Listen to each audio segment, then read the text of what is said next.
Hello friends, ఈరోజు మనము history classes గురించి తెలుసుకుందాం. ఓకే, మీ దగ్గర ఒక మ్యాగ్నెట్ ఉందని ఊహించుకోండి.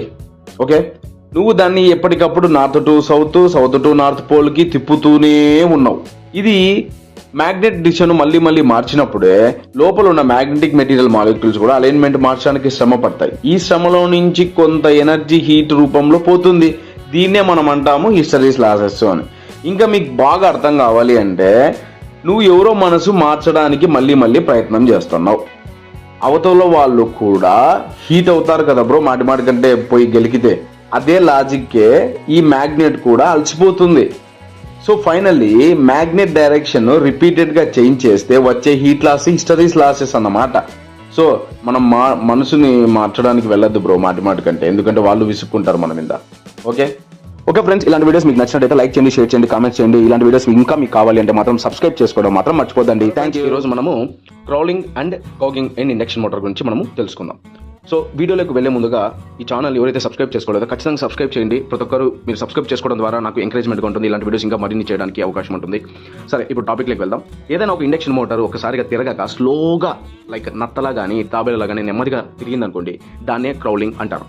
అంటే మోటార్ లో స్పీడ్లోనే కదిలి రేటెడ్ స్పీడ్కి వెళ్ళదనమాట. ఇది మెయిన్లీ హార్మోనిక్స్ వల్ల జరుగుతుంది. ఎగ్జాంపుల్గా ఒక ఫ్యాన్ కరెంట్ ఇవ్వగానే స్లోగా తిరుగుతుంది కానీ ఫుల్ స్పీడ్ రావడం లేదంటే అదే క్రౌలింగ్ లాంటి పరిస్థితి. మరి మోటార్ స్టార్ట్ అవ్వకపోతే ఏంటి, దాన్ని కాగింగ్ అంటారు. అసలు మోటారే స్టార్ట్ అవ్వకపోతే ఇది rotor and stator teeth align అయ్యి మ్యాగ్నెటిక్ లాకింగ్ అయ్యే పరిస్థితి వల్ల గేర్స్ ఒక్కసారిగా జామ్ అయినట్టు అని అర్థం అనమాట. సో ఇప్పుడు ఇంకా షార్ట్గా చెప్పాలంటే, స్టార్ట్ అవ్వకపోతే కాగింగ్ అంటారు, స్లోగా తిరిగితే క్రౌలింగ్ అంటారు అనమాట.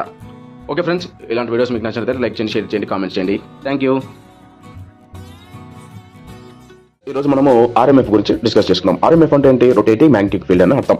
ఓకే ఫ్రెండ్స్, ఈ వీడియోలోకి వెళ్ళేకి ముందు ఖచ్చితంగా ఎవరైతే ఈ ఛానల్ సబ్స్క్రైబ్ చేసుకోలేదో ఖచ్చితంగా సబ్స్క్రైబ్ చేసుకోండి. నాకు ఎంకరేజ్మెంట్గా ఉంటుంది. డెఫినెట్గా ఖచ్చితంగా సబ్స్క్రైబ్ చేసుకోండి. లాస్ట్ వరకు ఈ వీడియో చూడండి. ప్రతి ఒక్కరికి ఈ వీడియో అందరికీ ఉపయోగపడుతుందని నేను నమ్ముతున్నాను. ఓకే, టాపిక్లోకి వెళ్దాం. మనం ఒక 3-phase సప్లైని మోటార్కి ఇవ్వగానే వైండింగ్లో మ్యాగ్నెటిక్ ఫీల్డ్ ఉత్పత్తి అవుతుంది. కానీ అది స్టేషనరీ కాదు, అది రొటేటింగ్ అనమాట. ఇది తిరుగుతున్న మ్యాగ్నెటిక్ ఫీల్డ్ని రొటేటింగ్ మ్యాగ్నెటిక్ ఫీల్డ్ అని అంటారు. ఇది ఇండక్షన్ మోటార్ యొక్క హార్ట్ లాంటిది.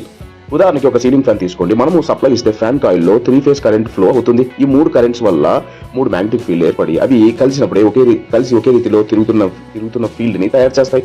అంటే స్టేటర్ లో ఫీల్డ్స్ టైం గ్యాప్ లో మారుతూ స్పేస్ లో రొటేట్ అవుతాయి. అదే రోటార్ ని పుల్ చేస్తుంది. అందుకే మోటార్ తిరుగుతుంది అనమాట. ఇంకా చెప్పాలంటే 3-phase కరెంట్ వల్ల 3 మ్యాగ్నెటిక్ ఫీల్డ్స్ ఏర్పడి ఒకే కంటిన్యూస్ రొటేటింగ్ ఫీల్డ్ అవుతుంది. ఇది ఇండక్షన్ మోటార్ కి రొటేషన్ కి కారణం అన్నమాట. ఓకే ఫ్రెండ్స్, ఈ వీడియోస్ నచ్చినట్లయితే లైక్ చేయండి, షేర్ చేయండి, కామెంట్స్ చేయండి. Thank you.